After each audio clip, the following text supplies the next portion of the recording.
Moi, je suis là pour vous accueillir. C'est ça. En ma qualité de chef du village, j'ai l'honneur d'accueillir mon maire, mon préfet et notre citoyen et frère. Alors, monsieur le préfet, ça va bien?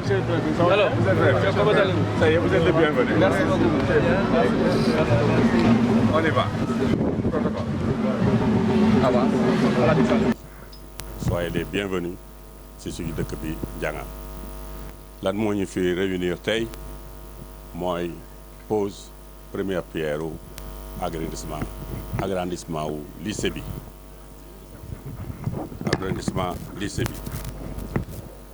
loolu nag dañ ko am ci démarche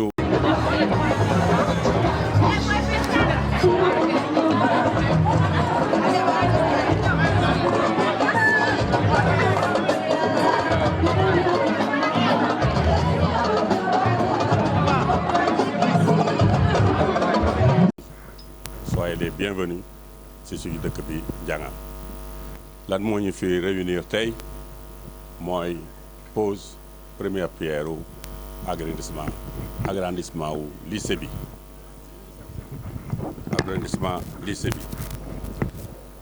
loolu nag dañ ko am ci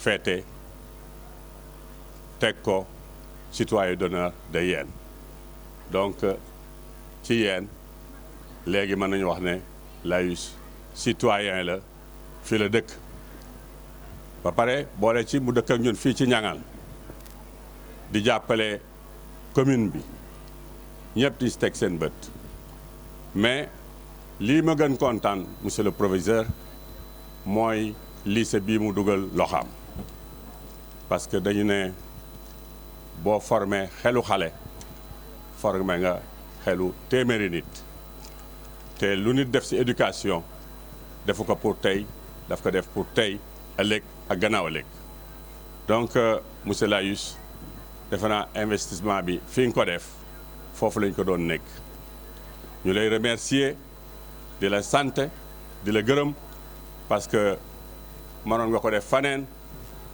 waane fi nga ko def foofu la war a ne kon nag monsieur le proviseur et chers professeurs et élèves nous sommes tous et nous devrons tous être reconnaissants envers monsieur Layus. Monsieur Layus est quelqu'un de généreux, quelqu'un qui investit pour l'avenir.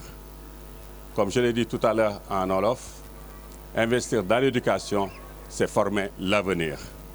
Un pays sans avenir ne peut pas aller. Mais c'est bien qu'on va mettre à votre disposition. Ce que nous attendons de vous, c'est d'en prendre soin. Et ce que nous attendons de nos valeureux professeurs, c'est de nous sortir ici les meilleurs résultats possibles. Nous savons et nous voyons tout ce que vous faites pour les enfants et Dieu vous en remerciera, Dieu vous en récompensera. Monsieur Layus, dans pareilles circonstances, on ne peut dire que merci. Vous avez toute notre reconnaissance, vous avez la reconnaissance de la commune, la reconnaissance du village. Monsieur le maire, à vous aussi, félicitations. On ne peut pas dire plus. Monsieur le sous-préfet, votre présence parmi nous est constante et utile. Nous vous en remercions et je remercie tout le monde di leen wax ne ñu ngi leen di dalal jàmm. Monsieur le maire de la commune de Yène, Monsieur le directeur général des cimenteries du Sahel, Monsieur le chef de quartier de Niangal, Mesdames et Messieurs les membres de l'administration, Mesdames et Messieurs les professeurs, Messieurs les imams, les chefs coutumiers, Mesdames et Messieurs les invités, chers élèves, nous sommes heureux de vous accueillir pour célébrer cette journée historique pour le lycée de Yène.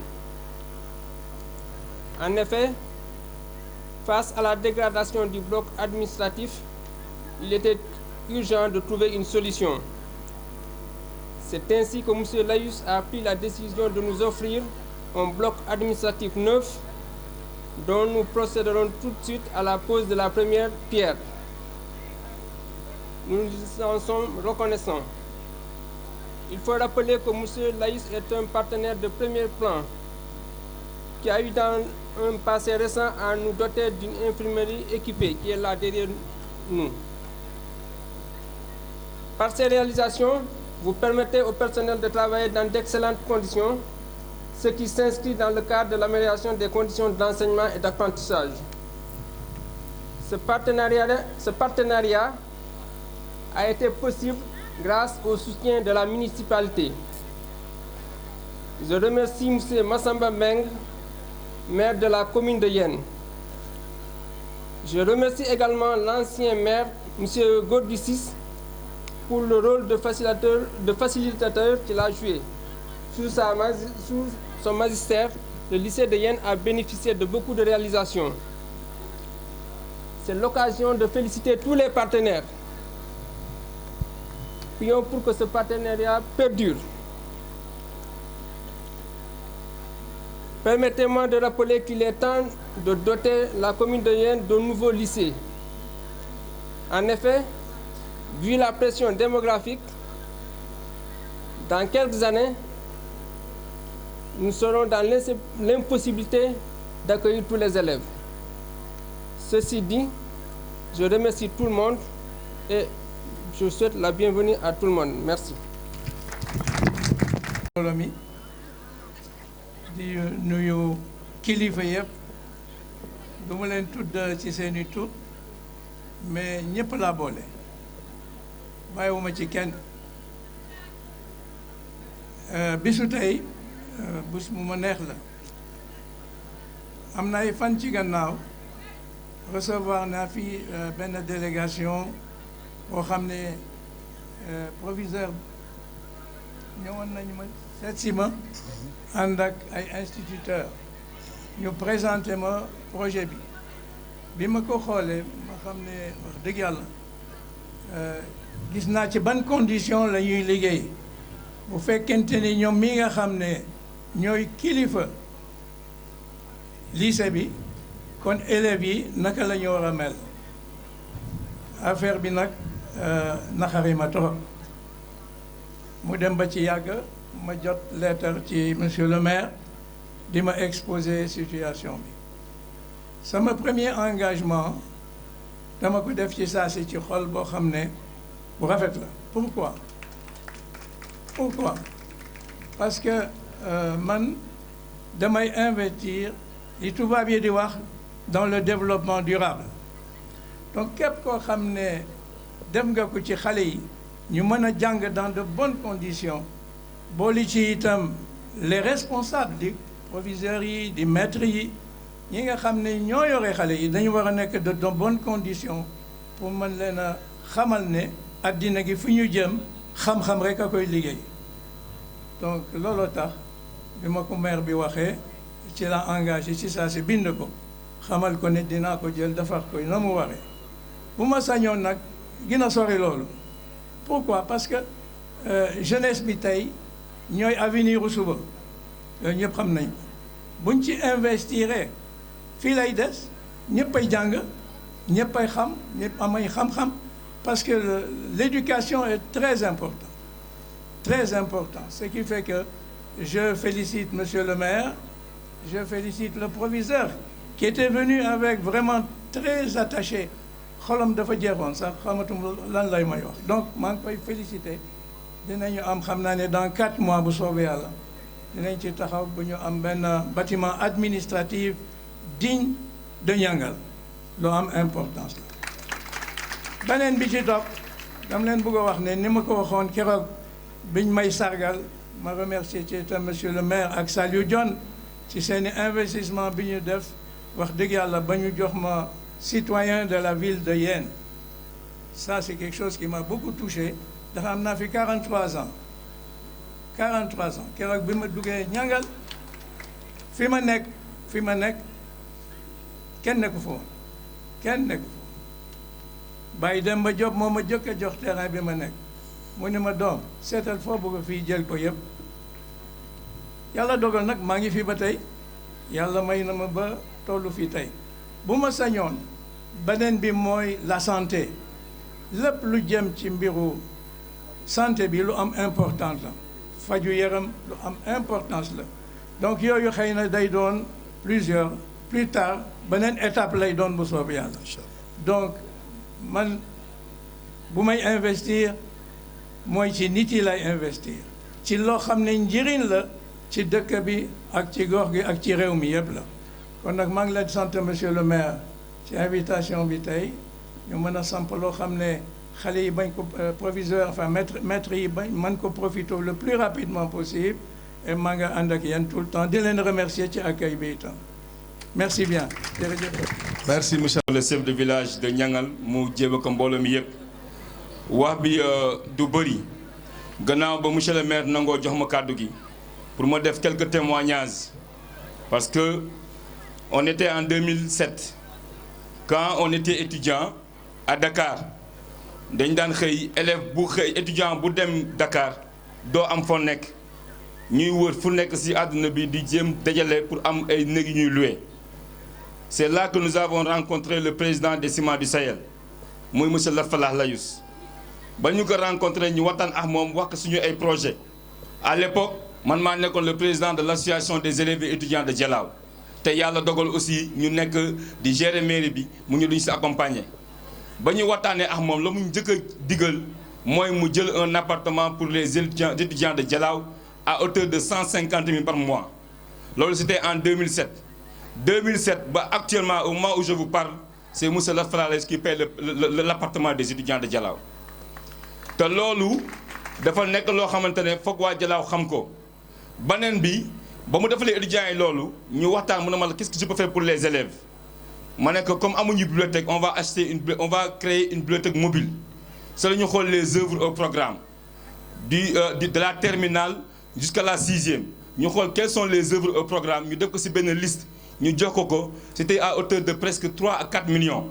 mu jënd ko jox ko association des élèves et étudiants ñu koy rouler autour des élèves ku lire abal sa morom loolu lees defal nuñ ko ñu dem aussi ba war a bu ñu amee appartement bi ñu war a fay caution war a jënd ay matelas Massamba Mbengue mi foofu laa ko xamee parce que ba ñu war a jënd ay matelas war a fay caution c'est la ñu dem gis ji kilifa yi fi nekkoon benn kilifa tontu ñu mën a ñëw qui peut le plus peut le moins ku la def ba ku mën lu rëy war nga mën lu ndaw boobu la ñu dem ci monsieur Massamba Mbengue Saliou Ndione mii keroog moom moo ñuy defal un chèque pour fay la caution moi je me rappelle très bien ñu jël ko fay pour ñu mën a accéder ci appartement bi Massamba Mbengue moo jëndoon keroog matelas yi ak ventilo yi xamante ne xale yi sa la ñu mënoon nekk pour mën a jàng bu set donc ñooñu dañ leen di remercier donc ñooñu tey bu yàlla defee ba ñu dellu gannaaw ñun nank yeen yàlla dimbale aussi ñu ànd ak monsieur Lat Falah Layous mu ñuy jàppale parce que boobu aussi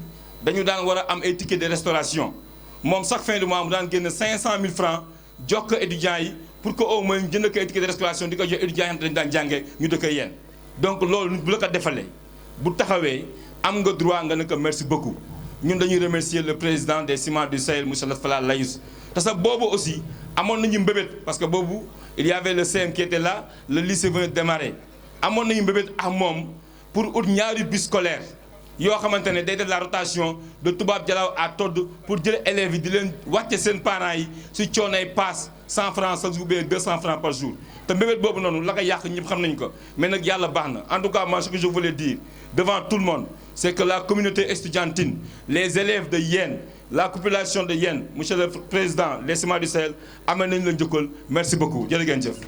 mbooloo gannaaw bu ma sant yàlla julli ci yonent bi sallallahu alayhi wa sallam maa ngi nuyu bokki Dialaw yëpp di nuyu ñi fi teew kilifa yi yëpp maa ngi leen di nuyu di leen gërëm di leen sant di rafetlu bu baax a baax seen teewaay di jiital ci nuyoo bu monsieur le sous-préfet représentant le chef de l'État monsieur Diouf ñu ngi lay nuyu di teg ci nuyoo bi monsieur Layous mon frère mon ami ñu ngi lay nuyu di la jox sa wàccuwaay di la sargal bu baax a baax di nuyu El Hadj Saliou Ndione chef du village en même temps nekk le représentant des chefs du village ñu jël nuyoo chef du village yëpp di ko teg ci loxoom di nuyu les imams di nuyu la collectivité lébu ñi fi nekk ndey ji réew ak jaraaf yeeg yëpp ñu ngi leen di nuyu di leen gërëm di leen sant ñu ngi nuyu madame Claudine bi représenté Crayon di def ay œuvres yu baax a baax ci xale yi ci wàllu éducation madame Claudine merci ñu ngi lay gërëm ñëpp chers élèves chers professeurs le proviseur du lycée ñu ngi lay gërëm yow itam di la sargal di la ndokkeel ci bés bi sa bés la monsieur Layus nag moom lu ñëpp wax mooy dëgg yaa baax mënul weesu yaa baax li muy def ci yéen Ibra am na lu mu ci wax li ci des bari na lool comme ni ko proviseur waxee infirmerie bi moo ko def fi ay médicaments recruter un infirmier pour muy faj xale yi loolu lu rëy la au niveau de la commune logistique bi ak yëpp dugal na ci loxaam oto bi nga xam ne bi moom la ñuy dawal tey pour les services techniques mën a def seen liggéey moom moo ñu ko jëndal oto bu bees tax monsieur Layus ñu ngi lay gërëm bokkul ak li nga def ci jëkk def ci njangal muy wàllu route bi nga fi def désenclavement bi ak digue de protection bi nga def pour ñu mën a am ay passerelles te mu nekkoon doléance population njangal léegi nit day jóge njangal jóge mbeppul dem ndi tax sans wëri def un détour jàll directement sur une passerelle ak yeneen bari na ñu ngi lay gërëm di la sant Jalaaw amul sa pay bu ñu amoon ay partenaires yu mel ni yow wax dëgg yàlla sunu commune dina dem fu sore waaye nag collaboration bi ma lay xamal ne ça ne vient que de commencer li nga fi def bu soobee yàlla di nga fi def lu ko ëpp parce que am nga xol bi am nga yërmande bi te ñun itam à vos côtés dinañu taxaw pour tous les projets yi nga xam ne yi maire bi programmé na ko muy ci ni nga ko waxee ci wàllu santé am nañu les plans archi am nañu l'espace pour le faire yooyu yëpp itam dinañu ko indi bokk ko ak yow collaborer ci ak yow fu ñu mën a amee ndimbal ñu ànd ñu bokk ko ñu def ko parce que comme ni ñu ko waxee tey jii yow ak ñun ñoo yem ci commune bi te li nga fiy def ñëpp gis nañ ko lu mucc ayib la.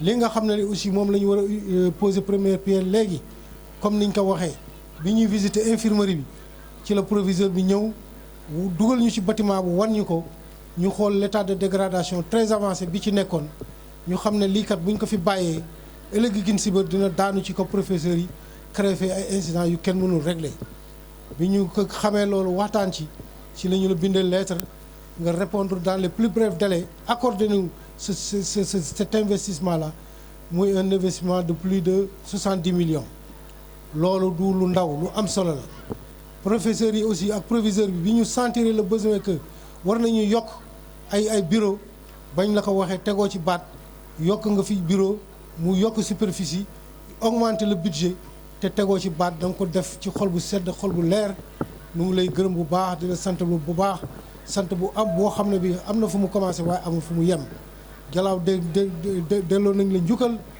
monsieur Layus ñu ngi lay gërëm ñu ngi lay sant di la ñaanal yàlla defal la wér fanu gudd ak mu rafet ak sa njaboot ak say collaborateurs yi yëpp ñi nga àndal fii ñu ngi leen di gërëm ñoom itam joué nañ ci rôle yu rëy a rëy ñu mel ni monsieur Sané ak ñeneen ñi nga àndal ku ci nekk koo ma boole rek la mu ci war a def dans les minutes qui suivent taxaw na ci def na ko ñoom ñëpp ñu ngi leen di gërëm di leen sant di ñaan yàlla bu baax a baax di wax na proviseur outil bi ñu teg ci seen loxo ñu ngi leen di ñaan ngeen taxaw ko def ko entretien bu ci war te xam ne lii du lu yomb lu jafe la élèves yi aussi comme les conditions de travail seront améliorées ñu ñaan ñu góorgóorlu def ay résultats yu am importance yoo xam ne monsieur Layus su ko gisee wala mu dégg ko wala mu gis ko dina gën a sawar pour gën a investir dina gën a sawar pour gën leen a taxaw ñu ngi gërëm ñëpp di sant ñëpp allahumma salli ala sayyidina Muhammad. Donc je suis là pour représenter l'IEF Empêché, mais je dois commencer par vous présenter des excuses. Au moment où je m'apprêtais à sortir de l'inspection pour venir, j'ai rencontré au sein même de l'inspection une mission du ministère de l'Éducation nationale. Donc c'est une mission de contrôle, mais je leur ai expliqué que je devrais participer à cette cérémonie. Je suis accompagné de M. Diémé, inspecteur-chef de district de Yène, et de Mme Diouf, chargée du partenariat de l'IEF de Diamniadio. Monsieur le partenaire Layus, Moi, j'ai été à Mbour comme inspecteur chef de district de Diass de 2010 jusqu'en 2016. Et comme inspecteur chef de district, j'étais très fréquent dans la commune de Diass. Et c'est le lieu vraiment de rappeler qu'au niveau de la commune de Diass, pratiquement aucun élève n'achète de fournitures. C'est M. Layus qui leur donne des kits scolaires, non seulement, mais aussi un équipement sportif, presque pour toutes les écoles de la commune de Diass. Soyez-en remerciés. Et aujourd'hui, je suis très heureux de le rencontrer, parce que souvent, c'est M. Sarr qui le représentait. C'est M. Sarr qui le représentait. Personnellement, on ne s'est jamais rencontré. Mais vraiment, on prie pour vous. Que Dieu vous donne longue vie, vraiment une santé de fer. Et je m'en vais peut-être aussi parler un peu de l'équipe municipale et de M. le maire. On sait que depuis son arrivée, vraiment, il a posé beaucoup d'actes et beaucoup d'actions en direction de l'éducation et de la formation. Il est d'un apport facile, véritablement. Il est accessible à tout moment. On collabore beaucoup, hein. On s'appelle au téléphone, on se voit uniquement pour discuter éducation. Et je sais qu'avant qu'il ne termine son mandat, vous verrez, beaucoup de chantiers seront réalisés au niveau de la commune de Yène. Je vais terminer peut-être par M. le préfet. Je le remercie pour sa compréhension. Il pouvait ne pas me donner la parole. Donc lui aussi, véritablement, il aide beaucoup le secteur de l'éducation. Moi, je dis qu'au niveau de l'arrondissement de Diamniadio et de l'IF de Diamniadio, parce que l'IF compte 5 communes. Il y a les 3 communes de l'arrondissement de Diamniadio, mais également, il y a la commune de Yène et celle de Bargny. Tout ce qui se fait dans l'éducation, au niveau de l'IF de Diamniadio, c'est fait pour moi, en tant qu'autorité scolaire. Et je sais que depuis son arrivée aussi, alors, c'est lui-même qui m'appelle parfois pour me faire des propositions, pour m'orienter, pour me conseiller, parce qu'il a été instituteur lui aussi. Donc c'est un secteur, n'est-ce pas, qu'il aide beaucoup de par ses conseils, mais aussi de par même des actions concrètes. Il sort de sa poche parfois pour régler des problèmes de l'inspection. Monsieur le préfet, vraiment merci beaucoup, encore une fois. Hein? Vraiment, on prie beaucoup pour vous. Que Dieu vous donne longue vie. Que Dieu vous facilite la mission. Et que Dieu vous donne aussi des promotions. Merci de votre attention. Salam alaikum wa Djalaou, monsieur le maire de la commune de Yène, le chef du village de Nyangal, par ailleurs président de tous les chefs de village de la commune de Yène, Excellence PDG groupe Laïs Fayouzou Laïs, et la délégation qui l'accompagne, monsieur le proviseur, l'ensemble des professeurs du lycée, notabilités religieuses et coutumières, distingués invités à vos rangs et titres. C'est avec beaucoup de plaisir que je viens aujourd'hui assister à cette importante cérémonie, du reste très soft, mais de haute portée, consacré à la pose de la première pierre de ce bloc administratif du lycée de Yène. Ce bloc administratif était un vieux rêve qui aujourd'hui est en train d'être réalisé grâce à la bonté, à la générosité, à la magnanimité de M. Layus PDG, qui aujourd'hui est devenu citoyen d'honneur de cette commune de Yène. Je pense que c'est une qualification méritée au regard de tout ce qui a été dit sur vous en termes de participation pour permettre à cette population de Djalaou de vivre dans des conditions les meilleures. Aujourd'hui, vous revenez pour prendre en charge la construction de ce bloc administratif. Soyez-en remerciés. Comme vous le savez, l'éducation est l'un des secteurs clés.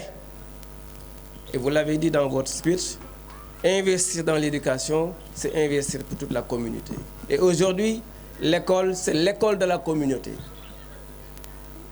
C'est l'école de la communauté parce que tout un chacun doit pouvoir apporter quelque chose pour sa construction. Et c'est ce que vous êtes en train de faire. C'est vrai que l'État a délégué, en fait, transféré des compétences aux collectivités territoriales.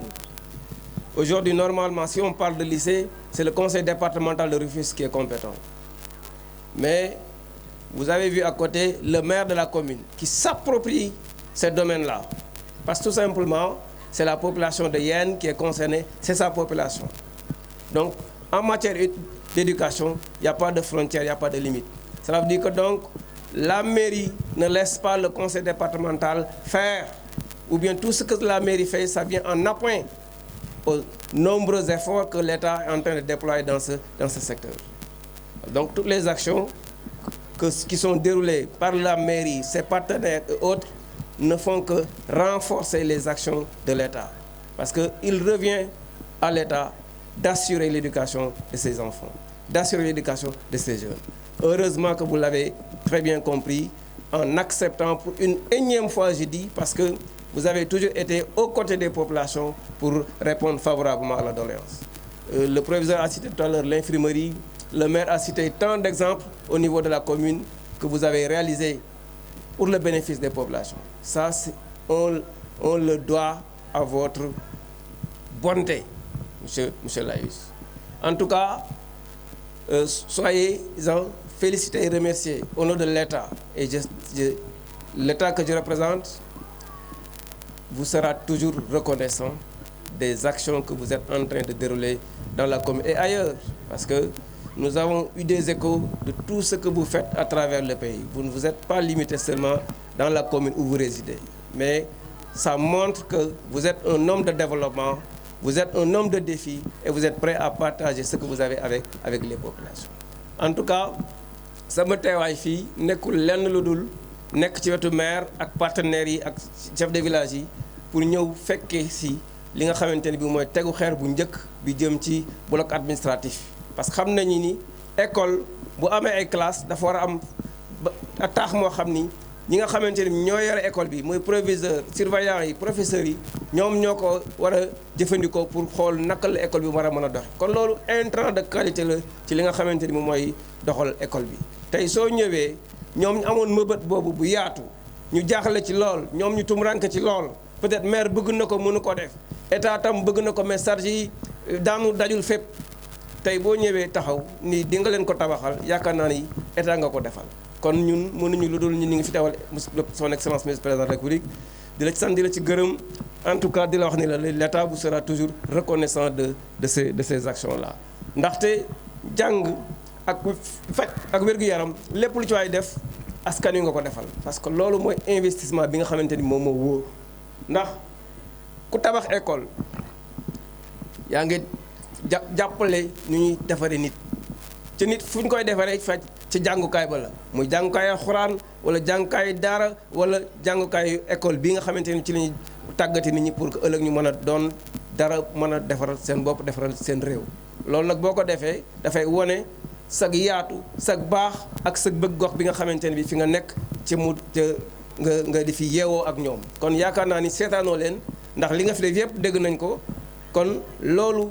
lu ñu rafetlu la kon yàlla na la ko yàlla gën a mënal nga di ko def ndax yemoo ci commune bi kese ñu ngi dégg yenn action yooyu def feneen ak feneen loolu dafay wane ni kon yow nitu développement nga nitu defi nga loolu nag yaakaar naa ne chance su commune yu Yène la monsieur le maire kon yaakaar naa ni bu ngeen amee nit ku mel noonu da ngeen ko war a téye ak téeméeri loxo wala dafay wax téeméeri loxo parce que nit mënta passé loolu ñaari loxo la mais dafay wane ni jàpp ngeen ko war a gën a jàpp parce que jàpp naa ni seen partenariat seen ànd ak moom njariñ la ci askan bi boo amee nag ku mel nii da nga koy yombalal li nga xamante ne bi am na ko ay mébét ca mu doon loo xamante ni bi ci askan wi la war a delluwaat parce que yaakaar naa ne loolu mooy doxale gox parce que li nga yor tey muy commune bi ak loo bëgg am na moyens yoo xam ne mënoo ko am pour defar sa politique soit état mooy ñëw wala ay partenaires comme moom ñoo la mën a taxaw jàppale la pour que nga mën a atteindre sa objectif kon jàpp naa ni liggéey bi dafay door monsieur Laïs mi ngi fi ñoom nañ tam nañ ko ñaanal wax na lu bëri loo xamante ni bëgg na ko def ci gox bi waaye nag dafay laaj waxtaan dafay laaj orientation ngeen xam yan domaine ñooy gën a prioritaire pour que ngeen def investissement yoo xamante ni bii dina profiter à tout le monde. En tout cas monsieur le maire PDG loolu laa bëggoon yëkkati ci kaddu di la wax ni la ni rafetlu nañ ko trop et au nom de l'État que je représente nous serons toujours reconnaissants de l'ensemble des actions que vous êtes en train de dérouler dans la commune de Yène et à travers aussi l'arrondissement de Diamniadio. En tout cas, je remercie tout le monde, le chef de village de Niangal et l'ensemble des autorités religieuses coutumières qui sont ici présentes et les invités pour leur faire comprendre que aujourd'hui vraiment nous avons été satisfaits, mais surpris de la dimension de cet homme qui à chaque fois est prêt à intervenir aux côtés des populations pour la prise en charge et l'amélioration de leurs conditions de vie. En tout cas loolu laa bëggoon wax ci kaddu di sant ñëpp di leen gërëm di ñaanal aussi monsieur le maire ci yanam bi mu oyof trop. Proviseur wax na fi tuuti balaa may tëj problème mu lycée deuxième lycée mais il faut que ñu xam ni l'inspecteur dama koy rappeler parce que mi ngi koy wax fekk ko fii mais pour ñu am deuxième lycée il faut que maillage bi xaw a yaatu benn collège ngeen am il faut que donc ñu créer yeneen collège te collège école élémentaire ñoo leen di alimenter donc chaîne la école élémentaire yu bare collège yi bari lycée yi day bari parce que mënoo fi tabax ay collège ñëw di tabax ay lycée ñu fay jàng ñam BFEM ñoo fay jàng kon il faut commencer par régler la question de l'implantation des collèges benn ngeen ci am ngeen fexe ci zone yoo xamante ne bii suuf saa nga fa élèves yi ñu ngi fi xale yi mën nañu jàng donc ñu fexe def de sorte que mu am une chaîne ngeen am collège yu bëri bu ko defee ngeen am benn ñaari lycée wala ñetti lycée en tout cas loolu laa bëggoon wax inspecteur dégg ko mu xam ni carte scolaire bi noonu lay évoluer mënoo tëb tabax lycée dafa am fooy jaar da ngay jàkk ci école élémentaire yi bu école élémentaire yi bëree ñi am entrée sixième ci collège lañ jëm ñi am BFEM fi ñu jógee ci collège yi fan lañ jëm ci lycée bi donc loolu mooy chaîne bi il faut que yooyu aussi ñu jéem ko fexe de sorte que fépp foo xamante ne bii yitte woon na ko ca am nañ population scolaire boo xam ne yi mate na ko ñu fexe fa tabax infrastructure bi méngoog moom pour que njàng mi mën a gën a dox fii ci commune Yène en tout cas loolu laa bëggoon tontu di leen sant bu baax di leen gërëm di rafetlu bu baax jataay bi asalaamaaleykum wa rahmatullah jërëjëf. Monsieur Laye, ça est la primaire.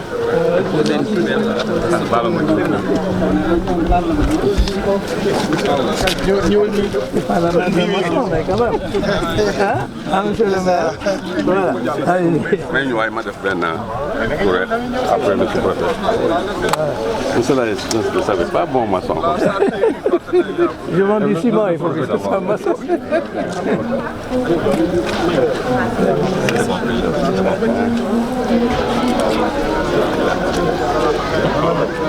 Un taxi.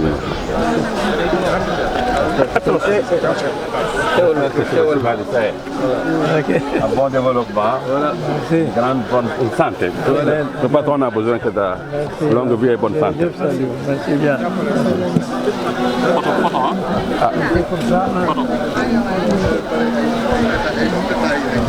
Voilà. Voilà. Merci. Que le Seigneur vous accompagne. Amen, amen, amen, amen. Et qu'on construise assez souvent des lycées et d'écoles et de collèges. Il a rappelé, hein, Oui, oui. attention. On est en train, on a trouvé un terrain à Touab Dialaw. On va mettre là-bas le deuxième CM. Oui, c'est ça, il faut. C'est ça. On a toujours commencé par l'élémentaire. À Oui. Tchiki, c'est ce que j'ai fait. L'élémentaire, le on a collège fait- et on est allé au lycée. Cette année, on va construire 9 salles de classe pour l'élémentaire. Que le bon Dieu vous accompagne. Amen. Je sais que la volonté est là. Tant qu'on a la volonté, le bon Dieu nous accompagnera. C'est ça. Allez, On a fait dit. merci beaucoup. Merci pour ton soutien pour qu'on puisse rentrer. Tu l'as dit et tu l'as prouvé.